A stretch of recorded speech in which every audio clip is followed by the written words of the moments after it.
This is, as you know, Dr. Richard Havens, Professor Emeritus of Communication at UW-Whitewater. He is one of the 135 scholars who helped determine the 100 greatest American speeches of the 20th century. Dr. Haven has appeared on public radio, public television, and since 2010, he has been the resident political analyst on NBC 15 in Benson. So please join me in welcoming Dr. Richard Haven. Thank you.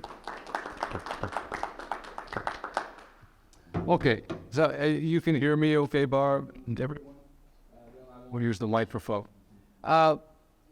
When we talked about doing this presentation, and I was searching for topics, I thought, well, I haven't had a chance to talk about some of the great speakers of the 19th century in America. And of course, if I'm allowed to do what the great speakers in the 19th century did, that means I'll be here for about 3 to 4 hours. For often, the entertainment. And we'll talk a little bit about that. But the public speech was a primary means of communication and persuasion and entertainment. And so the audiences would be drawn to hear particular people speak, some of the ones who are in tonight's talk. Now, most of you will realize there were a lot of great speakers in the 19th century. You know, there was no social media, there was no Fox News or NBC or anything else. There was no radio, there was no television. There was not even a microphone. The best speakers had resonant, loud voices, and therefore they could carry and be heard by a lot of people. In some circumstances where there would be a large crowd, there would be people standing in the back who would relay what the speaker was saying, so the others could hear and hopefully understand. All right. So I was looking, well, who did I want to choose? Because there are way too many to be able to cover it without going into a good 3-credit night course for the semester. And so I picked 5, and thus my title, Daniel Webster to William Jennings Bryan. But then after I thought about it, I said, no, I got to get one more, and that's Thomas Jefferson. And so we'll start there. Now, I'm assuming you know who those folks are other than Daniel Webster and William Jennings Bryan. Well, if you go across the list, Thomas Jefferson, Daniel Webster, senator from Massachusetts, also known as the Great Orator, Sojourner Truth, born Isabella Baumfree, a slave in New York. Frederick Douglass, born a slave in Maryland, where he escaped. Both of them escaped. And he was born Frederick Bailey, and I'll explain later why he changed his name. The next guy you probably are aware of, Abraham Lincoln. I was going to skip him just because I've talked to him before, but no, I said we've got to put him in just one speech, and you might guess which speech. And then the last guy is William Jennings Bryan. And too many of us were first introduced to Bryan when we saw a movie called Inherit the Wind. And he was kind of a buffoon. And that was the Scopes trial. William Jennings Bryan was much more than that. And we're going to look at him when he's a young man in 1896, and we'll have a different picture of him. And he gave one of the greatest speeches of the 19th century, and one of the greatest speeches in American history, especially American political history. So that's our group. So we start with Thomas Jefferson. Now, the first thing I'll tell you, everyone, I think, knows Thomas Jefferson from the Declaration of Independence. He was a brilliant writer. He was a philosopher. He loved science. He was, in many ways, a Renaissance man. He was also a slave owner. All right? But yet he was so involved in the American Revolution and eventually in American politics. And so we start with him because in the beginning, George Washington did not want to have political parties. He thought political parties would be the downfall of the country. And he was probably right. It's not a killing that way. But he didn't believe in that. So when he was president, his vice president was John Adams, who was later to be known as a Federalist. His Secretary of State was Thomas Jefferson, who would later be known as a Democratic Republican. That's what they called the party back then. And they refer to themselves as Republicans. but not in the same way we think of Republicans of Abraham Lincoln's time. So, the idea was you brought everybody together. And then, and that worked for 2 terms, but the parties were already forming. And by the election of 1800 and 1796, Adams was elected. Thomas Jefferson was the vice president. Now that was essentially like having, let's say, Bill Clinton or George W. Bush elected with Al Gore as his vice president. They're not going to agree a lot. Guess who's not going to have any power? You're going to be a real fixture in there, but you're not going to be doing much. All right. So then the election of 1800 comes. And now the Democratic Republicans are nominating Thomas Jefferson to run for president and Aaron Burr to be the vice president, but they didn't designate anybody at that time as a tipple. They were simply listed. Adams and his vice president, then his choice, were the Federalists. Federalists are best known by Adams and Alexander Hamilton. Hamilton was a leading Federalist. And by that time, several things have happened in the world. I mean, obviously we're through the American Revolution, but the French Revolution happened. And that becomes a bloody revolution. And Jefferson was serving in Paris as a representative of the United States when the king and queen were beheaded.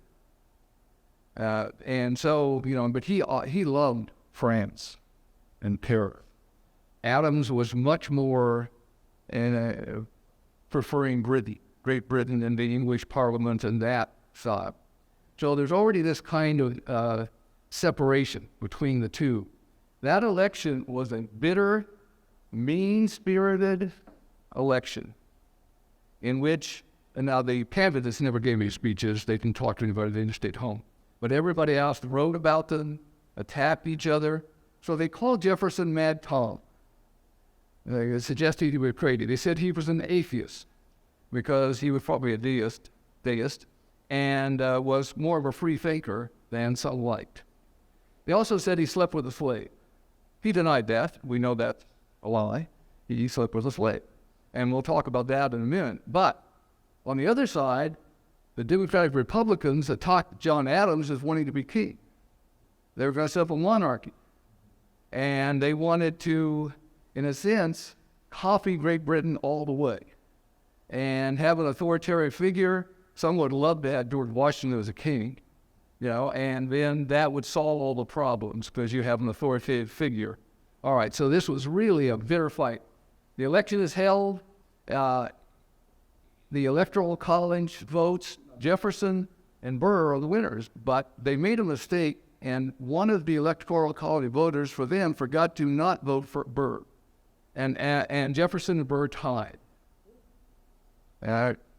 So it goes to the House of Representatives as to electing either one of those two or Adams to be the next president. And there's a lot of politicking going on.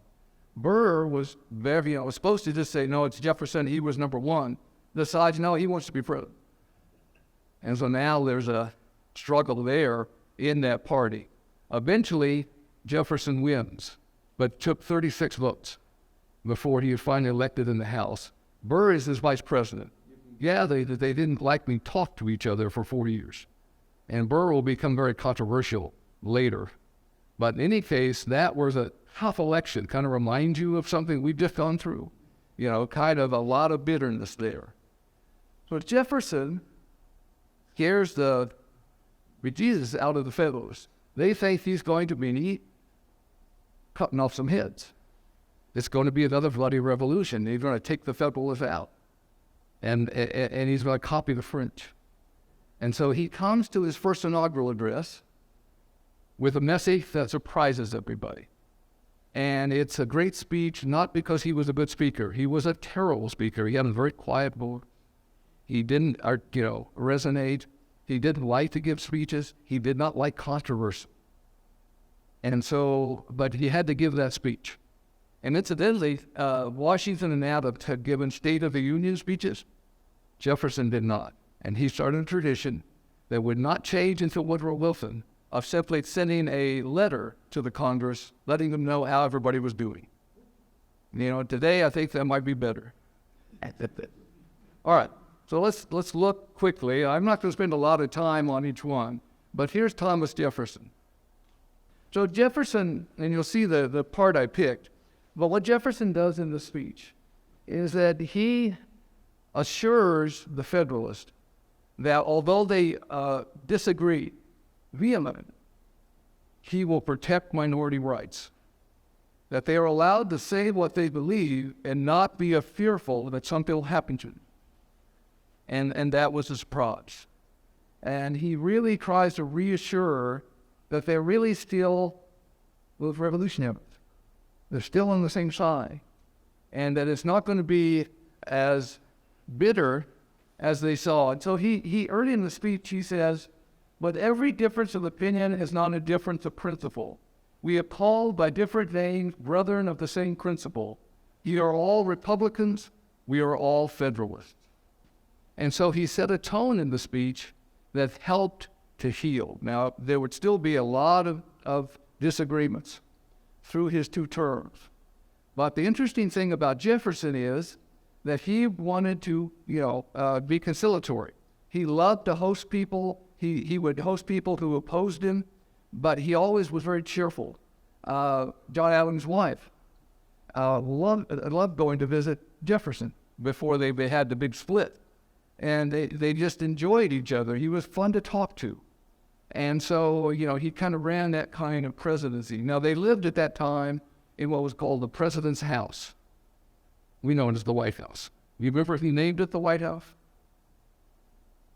Theodore Roosevelt. It was always called the President's House. And the one that he lived in there in Washington, D.C., the new little town that was created there on the Potomac in the swamps, was burnt during the election of 1812, during the War of 1812. So to rebuild it, it's more like the structure we know today. All right. So Jefferson's speech is great because he did something that probably saved the country. The differences between the Federalists, which were mainly New England, New York, and the business interests as led by Alexander Hamilton, and Jefferson was very upset with Hamilton. They could not agree. He felt Hamilton was taking the country down the road of debt, and that this would ruin the economy. And Jefferson was an agrarian. He just thought, farms were all it. It helps to have 200 slaves. Hey, makes it easier to have cheap labor. But that will be a great history of America, using cheap labor. This was, of course, the cheapest labor, African-American slaves. So Jefferson helps to redirect the country, and will go on in his 2 terms to expand the country, which surprised everybody when he got a deal from Napoleon to purchase the Louisiana Purchase, as we know it, the Louisiana Territory, which is then extended all the way up into Minnesota and the North Dakotas and South Dakota. And it was a vast area, just enormous change in the country. So Jefferson would do much along that line. So, as we move along, this question of, do you all know the name of the slave that was his mistress? Yeah, Sally Hemings, with an M. Sally Hemings. The interesting thing is that Sally, after Jefferson loved his wife, they had 8 kids together. I think only 2 survived. But she died, and on her deathbed, she asked him never to marry again. And he said he would not. But he took up a relationship with a slave. This was not unusual on plantations for the master to do that with a slave. The interesting thing about Sally is she was Jefferson's wife, half-sister. She was a product of his wife's father. The father gave her and the other slaves to Jefferson and his wife. So in a sense, he married his wife's half-sister. He had had an affair with his wife's half-sister. Bizarre, strange time. But that was Thomas Jefferson, and he is such a complicated figure for us. Gives us the Declaration of Independence, which we're going to talk about later with Abraham Lincoln, but at the same time, own slaves and really think about how awful that was at that time and what they did to them. So, a long time the issues are always there that are complicating the country. The South is very concerned about protecting their agrarian economy. Two issues, tariff and slavery. And in the end, they want slavery to spread so that it's always more powerful, or powerful enough in the Congress, especially the Senate. At the same time, the Northeast is developing economically as Hamilton wanted. One of the things different about the United States is that unlike England with London or France with Paris, the financial center is in New York and the political center is in Washington, D.C. There, both in Paris and both in London. That was more typical. So these are separate, and they're both very powerful. And of course, Washington D.C. is more is a slave-holding area, between two slave states, Maryland and Virginia. All right. So as we move along, these issues become more complicated, and so it brings us to our second speaker, and that's Daniel Webster. Webster was born in New Hampshire. He was a congressman in New Hampshire. Then he moved to Massachusetts. He becomes a senator, and he becomes one of the most powerful voices in the Northeast and in the Senate and in America.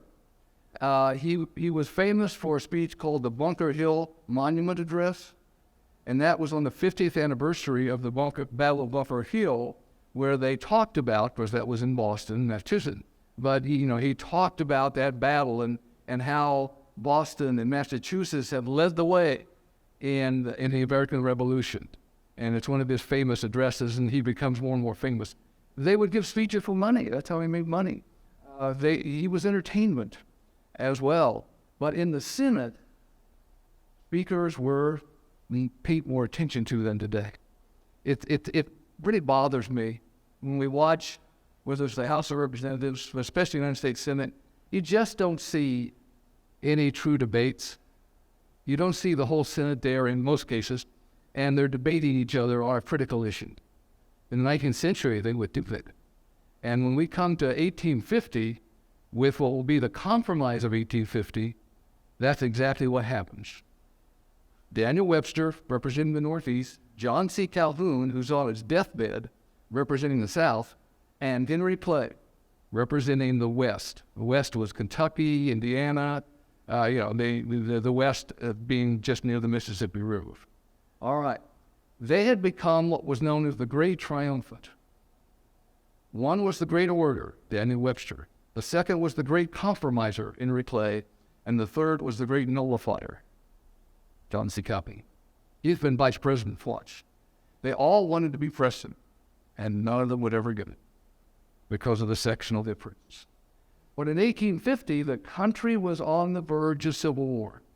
The South felt that they were being cheated, and that some of the western land, like California and Oregon, were going to come in, and they would be so overwhelmed by votes from free states that would kill their agrarian slavery-based economy. And so they were very close to wanting to nullify, secede, and declare an end to the Union. And so Henry Clay comes out of retirement with 72, and he like these guys had a big ego. And he said, he came out of retirement to save the Union. Yeah. So, they had big egos back then, too. But he had been the guy who produced the Compromise of 1820, and now he's offering it. So he offers a new compromise. One of the reasons they needed a compromise was because they had all this land in the West that was suddenly available because of the Mexican-American War in the 1840s. When America won that war, they actually acquired not only Texas, which had become an independent state, but New Mexico, Arizona, Nevada were all part of the Mexican territory. So the question is, what are you going to do with them? They want to become states. Which ones will they allow to have slavery? Which ones will not? And how do you balance things? And so that was a part of the Compromise of 1850. So Clay presents a compromise. Calhoun speaks against it. He thinks it's still not good enough for the South. And incidentally, he's brought in on a stretcher, and he's lying there on the stretcher. He can't talk anymore. And someone else reads his speech. He'll die soon after that. But they're all old men, but they're still the leaders in the Great Triumph. Then Webster gets up. He's the last speaker. He represents the Northeast. He begins his speech by saying, I wish to speak today not as a Massachusetts man, nor as a Northern man, but as an American and a member of the Senate, a body to which the country looks with confidence for wise, moderate, patriotic, and healing counsels. And think about the Senate today and the House of Representatives. And the Senate of the two today is the more deliberative body, the more sane body at times, not quite as much spirited hatred from one side or the other. But the Senate then was seen as that kind of body. And at that time, the presidents were very weak. We really don't remember much about the presidents of the late 40s and early, until Abraham Lincoln. They just weren't effective. It was the Senate that had the power because they represented the three regions. If they could reach a compromise, that would be bought into. So Webster gave this speech. He talked about the Northeast. He talked about how much the Northeast had been Washington's most supportive during the Revolution War, and then he talked about supporting the compromise and trying to save the Union. The compromise went through. Now, all three men would be dead by 1852. They would be gone. We know the Civil War would come in 1860. So you might say it was a failure.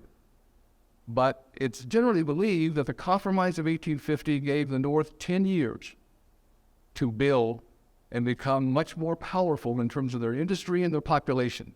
Immigrants coming in, and they, by that time, was so much more powerful than the South that a civil war in 1850 would have been much more difficult for the Northeast. By 1860, they're in a much stronger position. So it's considered a success because it delayed the Civil War for 10 years. Well, at the same time, there are speakers who are trying to achieve change in this country. And that's always been one of the great elements of the American story. The idea that the Constitution was an attempt to meet the ideal of the Declaration, but it failed. And so the groups speaking out were saying, well, here's what needs to happen if we're going to be true to our ideal. All men are created equal, and the term men were used to all humankind. And so we see that key referred to, and incidentally, at the time of the Civil War, both sides would argue who was truer to Thomas Jefferson. He was held in such high esteem at that time. So we come first to this woman. She was born Isabel Baumfree. She would later, she was a slave. She was a field slave. She was 6 feet tall and strong. And she would escape from slavery in New York. Eventually New York, Massachusetts, other places would end slavery. But she escapes there, eventually becomes free. And she is inspired by God, she said, and changes her name to Sojourner Truth, and becomes a sought-after, interesting, provocative speaker on the circuit in the North for the abolition of slavery and women's rights. And so I've got up here her speech, most famous, is called Ain't I a Woman, and Ain't I a Woman. It was given in Akron, Ohio in 1851 to a woman's convention. And the women who were there, all white, along with a number of men, a number of ministers, didn't want her to speak. They thought she would sidetrack the convention away from women's suffrage to abolition of slavery. But she gave this speech, and it's fascinating. I have 2 examples. This is the way someone who was there recorded it in terms of trying to describe what she sounded like, how she spoke. She was uneducated, and this was not atypical of slaves. Generally, they were not allowed to go to school, they were not allowed to learn, and therefore they used the public speech much more than writing because they weren't allowed to learn to write. There will be exceptions, as we'll see in a minute. But in her case, that's, if you look at that second paragraph, didn't that little man in black dare? All right? She's referring to a minister. Now, here's a translation of that, and what she's saying is a little bit easier for us to read. And so some books publish it this way, others publish it the first way. So in the speech, she said, that man over there, and she was a very good extemporaneous speaker. She had a way of rousing the audience. She said, that man over there says that women need to be helped into carriages and lifted over ditches and have the best place everywhere. Nobody ever helps me into carriages and over mud puddles or gives me any best place, and ain't I a woman? In other words, she's saying, wait a minute, you're talking about one group of women. What about all the other women? Working class, who were doing the same work on the farm or had been slaves. How about them? Now, here she gives one of the more brilliant little arguments that she came up with at that speech. She said, that little man in black there, he was a minister. He says women can't have as much rights as men because Christ wasn't a woman. Where did your Christ come from? From God and a woman. Man had nothing to do with him. I think it's a brilliant argument. And the audience went nuts. They said they just cheered. And what she did was she spoke both for abolition of slavery and for women's suffrage. And she would continually do that the rest of her life. She died in the 1880s. So she was a fascinating person. Having been a slave, she had borne 13 children. When she escaped slavery, she took her infant daughter with her. She said most of her children have been taken from her and sold on the block. She never sold them again. So, you can imagine the horror, the suffering, and the empathy that she generated by the way she talked, the arguments she made, and the message she gave. That was Sojourner Truth. So, there were two great campaigns then. Abolition of slavery, women's suffrage. And the next speaker, much more focused on abolition. And the abolition movement began in, really the 1820s, early part of the 19th century. And most of the speakers then were either whites or free blacks. The idea that there would be a man who was a slave, who was also a very articulate speaker, shocked people. Some thought that Frederick Douglass wasn't really a slave, hadn't been a slave. He was too eloquent. He was too good with the language. And so, incidentally, when he escaped from slavery, he had been a slave in Maryland. He was, I believe, a house slave. And he escaped. His name was Frederick Bailey. Now, he just tried to find work in the North, but he had little success. He was treated in a racial way and put it last in line because he was black. Now, he decided, he was approached by some anti-slavery speakers for the Anti-Slavery Society in Massachusetts to say, why don't you tell your story? And he starts doing that. But once he starts doing that, he realized he has to change his name because he could be captured again and taken back to Maryland. So he makes the change to Frederick Douglass instead of Frederick Bacon. And that's the name we know him by. But he was not only a striking man, he was very handsome, but articulate, well-read. He taught himself while he was a slave. He got access to books, and much like Latham, educated himself. And he became more and more powerful. Once he started to speak, he knew he was in trouble because he was getting a lot of attention. And so he wrote an autobiography to prove that he had been a slave, that he actually had in the autobiography details about where he was a slave, under what circumstances, and then he was helped out of the country to England because they knew they were coming after him. In England, he gave a series of speeches, got a lot of money, and bought us free when he came back. After that, he was in a position to go where he wanted to go. Now, in 1852, he gave a speech in Rochester, New York, to celebrate the 4th of July. It was on July 5th because the 4th had been a Sunday. And so you didn't celebrate on Sundays. We've gotten past it.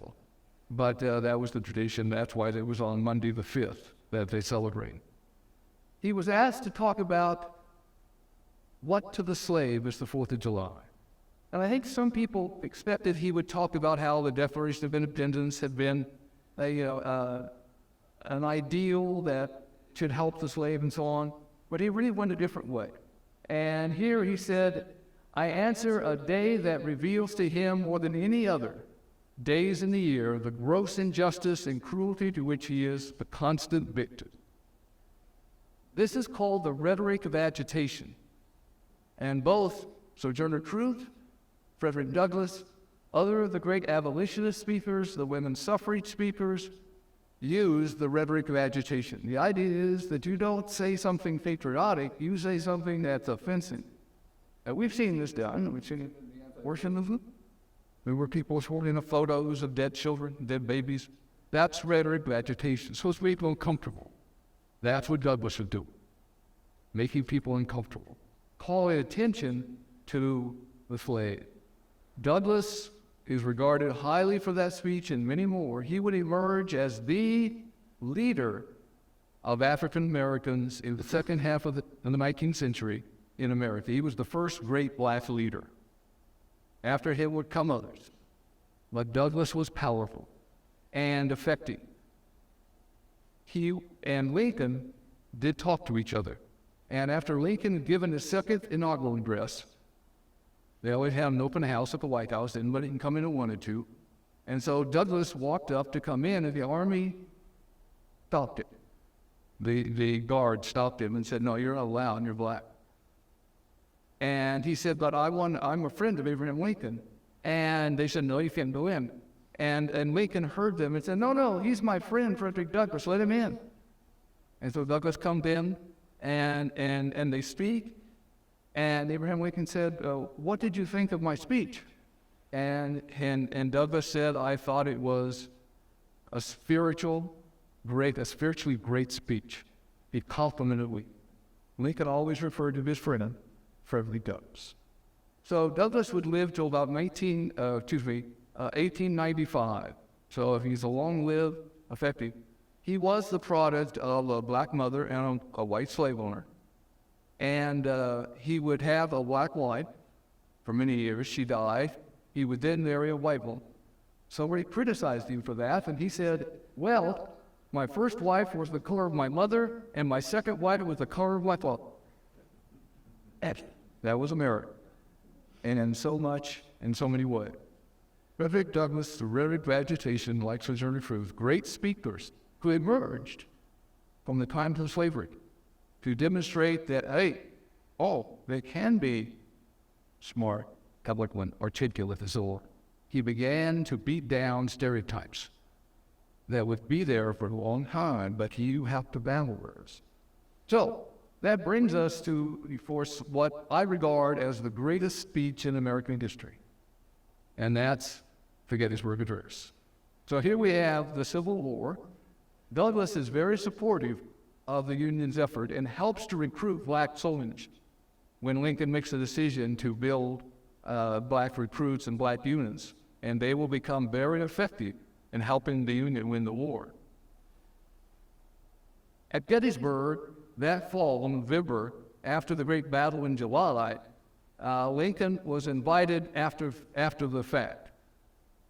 And it's hard to imagine now that you're going to invite President Biden, but he's not your featured speaker. Remember who was the featured speaker at Gettysburg? Edward Everett. That's right, Edward Everett. We don't hear much about Edward Everett anymore. He was a senator, well regarded. He was a great orator of the pen. So Edward Everett, before Lincoln spoke, gave a 2-hour speech in which he refought the entire battle. That was typical. That was the entertainment. Okay? And then Lincoln gets up, and he gives a 2-minute speech. By the time he was done, the photographer hadn't had time to take his picture, and so the picture shows him walking away. Some were very upset. What do you mean 2 minutes? Come on. Well, we wanted a little bit more entertainment. But when you look at what he said, he captured in 268 words the whole point of the war and the nation's future. What happens if it fails and what happens if it succeeds? And so I've got two pieces of it here. The way it begins, 7 years ago, our fathers brought forth on this continent a new nation, conceived in liberty and dedicated to the proposition that all men are created equal. What is 7 years ago? What's a score? 20 years. It was 87 years ago. He's not talking about the Constitution. He's talking about the Declaration of Independence. The ideal. Not the flawed attempt to reach the ideal. The Constitution needs to be amended. And that, of course, is the big debate that always goes on. Been amended to get it closer to the ideal. All right. And then this portion of the end of the speech, that we here highly resolve that these dead shall have not died in vain, that this nation under God shall have a new birth of freedom, and that government of the people, by the people, for the people, shall not perish from the earth. Lincoln saw that all the governments that existed, especially in Europe, in China, in most other of the so-called civilized world, were monarchy. This was the great experiment. If it failed, what would be left for a government by the people? And so he saw the war as achieving two fates. One was to end slavery, and it would take them a while, but they would get there. The second was to preserve this idea that people, common people, could govern themselves. Now, we're still struggling with that. We're bonking each other over the head. And here in Wisconsin, you get to watch, hours upon hours of television commercials beating up on each candidate. I told my relatives in Indiana, you're very lucky to be a solid red state. You never see anything. What comes in that? I talked to Kevin Bullis, former football coach who's living in California right now. I said, you're a 4A state. Just think of what you're missing. He wasn't impressed. But, we're still in that situation, but that's government by the people. And that's what Lincoln said this was all about. Preserving. And eventually it would become the model. It would take till the 20th century. And most of the monarchies would disappear, mainly during World War I. But who would survive? The United States. And we would see a battle with authoritarian again in World War II, Japan and Germany, who would survive. So this is what Lincoln pictured. Notice that he emphasized the ideal, declaration, and he emphasized the government by the people. That's not what the Founding Fathers set up. They wanted a government that was detached from the people. Yeah, the people can have a vote. They can elect that House of Representatives, but don't let them touch the Senate. The Senate was elected by the legislators. So they wanted to have a distance between the people because they were afraid of what France had gone through, where the people went wacko and started chopping off kids. And so this country, thanks to Latham, becomes much more of a government of the people than it was ever intended to be by Founding Fathers. But this, I think, is the greatest speech, and Everett said, I wish I could have expressed in 2 hours what you succinctly said in 2 minutes. He recognized it as and it's almost like a poem when you read it. And if you ever watch Ken Burns for Civil War, go to that section and listen. And the actor who played Lincoln have a high-pitched voice. It's not ideal.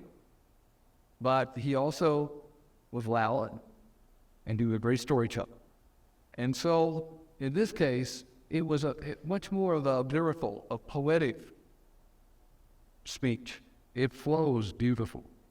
So if you get a chance to go back into that series and look at that, it's well done. All right. So after Lincoln, things are fairly quiet compared to what they were like before. Slavery is ended. And while there's going to be a lot of struggle over civil rights, as we know, because of what happens in the South, the country is expanding, growing larger and larger. The Industrial Revolution is underway. And we come to our last speaker, and that's William Jennings Bryan. So it's the election of 1896.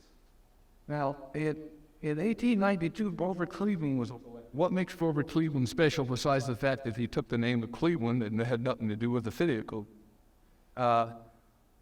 He's the only president to serve 2 non-sequential terms. He was elected out, then came back in. So he has 2 numbers. So he's the president. He's not running again, but he's a Democrat. First Democrat elected since the Civil War, before the Civil War. All right. So now the Democrats are meeting. In 1892, the Democrats and the populist movement that is called at the time, and we're going through a populist movement now. This populist movement was mainly from the West and the South, and it was really looking at the economic basis of finance. And what the populists wanted was called bimetallism. Bimetallism is not a hard rock bait. Bimetallism was to have both gold and silver coined at a 16-to-1 ratio, silver to gold. And the idea was, because there was a lot of silver out in the West, that this would enrich the farmers out in the West as well as the farmers in the South, and that would give them more money. If they just wanted more money printed and not be on the gold standard. So in 1892, they succeeded in getting the Silver Purchase Act passed. And they thought everything was on track. The country was doing well. And in 1893, a depression hit. The 1893 depression was a tough one. And the economy collapsed. So then, Cleveland is president, but he was a gold standard guy. And then the Congress decided to repeal the Silver Purchase Act, go back on the gold standard, to try to save the economy. We can debate whether that was really worth it or not, but that really hurt the populist movement. And so they began to, not know what to do. But it brought them to the 1896 election. And so the Republicans nominated McKinley. Papers for a mountain we never saw. And that's their candidate. The Democrats are now controlled by the populists, the Silverites, they're called.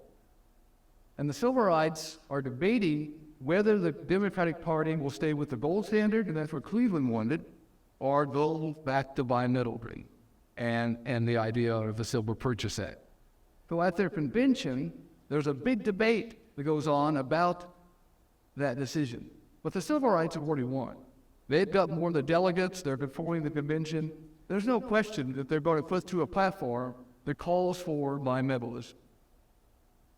But the last guy to come up to debate on this issue of gold or silver is William Jennings Bryan. Now, he had been a congressman for 2 terms. That's it. Most people didn't know him very well. He was 36. You might remember, you had to be 35 to be president. If you never had a president who was in 42, I believe. That was Teddy. And then Kennedy was 43, I think. So he's 36. He just appears out of nowhere, but he's the last speaker on this debate. And that is what he looked like to him. He was a dashing young man. He was also a very good speaker, in the traditional sense of what we call a classic orator. Very physical, and remember the end, there's no microphone there. You've got to be loud, you've got to be effective. And he's got a lot of big gestures, but he's very personable. He's using much more common man language, and he surprises the audience. And he gives them a very powerful speech, and they're just with him, because he's saying what they want to hear. Now, one, he doesn't want to throw Cleveland out. He says he's an okay guy. We don't have to, kick him out of the party or anything. He's trying to be nice to Grover. But then he goes into this whole thing of the gold standard, and this is how the speech ends. He says, if they dare to come out in the open field, he's talking about the gold of the, come out into the open field and defend the gold standard as a good thing, we will fight them to the uttermost. Having behind us the producing masses of the nation and the world, supported by the commercial interest, the laboring interest, and the toilers everywhere, we will answer their demand for a gold standard by saying to them, you shall not press down upon the brow of labor the crown of thorns. You shall not crucify mankind on a cross of gold. And this is the gesture he did. He was on the cross. And the audience just went nuts. The only thing that was surprising about this party, this convention, was him. And when he finished, they wanted him to be christened. They didn't even know who he was. Many of them that he walked up there. He gave this speech, and they went nuts. And he became their nominee for president. That's a good speech. Pretty effective. And so he would go into that race and lose to McKinley. McHenry would, of course, be assassinated in what I think about 1900, somewhere in there, 1901, somewhere. Teddy Roosevelt becomes president. Lyndon Bryan would run 3 times to be president. He would never win. He would be Woodrow Wilson's Secretary of State after Wilson won in 1912. And he remained Secretary of State until Wilson declared war on Germany. Lyndon Bryan was a pacifist, and he resigned. He would not get involved in fighting a world war. And then the next time we really hear about him is at the Stokes trial in 1925. But that's the least image, I think, of him.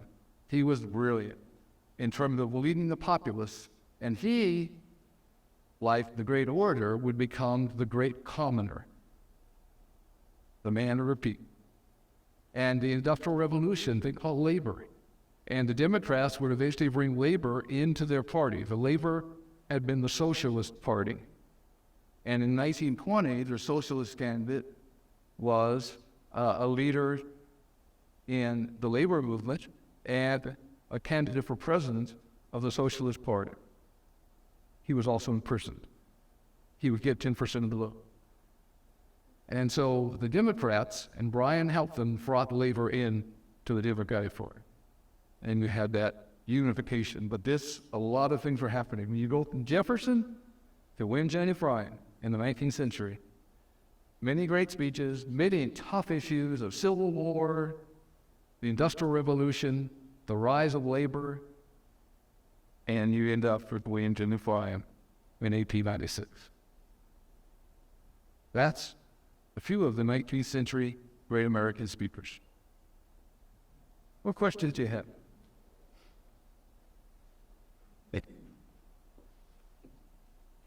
Thought.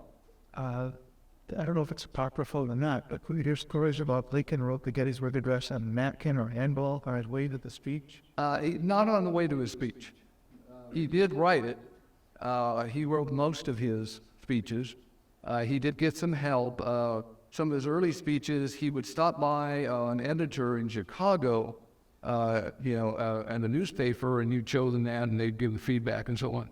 But with the Gettysburg Address, he wanted to say something, waiting for a victory, a battle where he could go and say something about this war. These thoughts had been occurring to him. Gettysburg happened, and he had a chance when they decided to put a cemetery on the battlefield. And so he had been right. He may have made some changes while he was on the train, but he had written most of that before and was waiting for a chance to talk about it. I'll ask you a question. So you were one of the scholars that determined the top 100 speeches of the 19th century, 20th century. I got caught up in divinity, even with our word. Can you tell us what the number one, the top speech was from the 20th century, what was determined by the House? And then now that we're the 21st century, are there any front runner for some good speeches from the Yes, there are. But we're early in the 21st century. We're also a part of it, and so it's a little bit more difficult. But, in 1999, when we were looking back at the 20th century, it was a little bit easier. We had so much documentation, so much to go by. We had seen some of them. In the 21st century, George W. Bush speech to the Congress, I think on September 20th, after the attack on 9/11, he gave a really brilliant speech in the Congress in which he was very specific about not having Muslims be identified as the enemy. And if you go back and look at that speech, it really was well done. Also, the impromptu speech he gave in New York City at the base of the refuge of the towers was also, would be, I think, 2 speeches by him. He was not a great speaker by any means, but he did a good job of them two things. I think Obama's speech in Chicago after he had won the election in 08, and the family walks out onto that stage, and there are thousands of people, and Jesse Jackson's out there, and others, and he gives a speech about becoming president, and everyone kind of was involved in that moment. Even John McCain recognized that this was such a special moment for America, and I think his speech then was a very good, possibly a great speech. The speech he gave in Charleston, I think it is, where at the funeral for the 9 people in the church who had been slaughtered, he starts saying, what's the song? Pardon me? Amazing Grace. And what's that moment? And it's special. And he captured that moment so well. Those are some that I would think of. There are others. And, I focus there on presidents, but I've been spending more time analyzing growth. There are others, but that's a couple. Why don't you join me in thanking Professor Dick Haven, and please join us for some more snack. Right.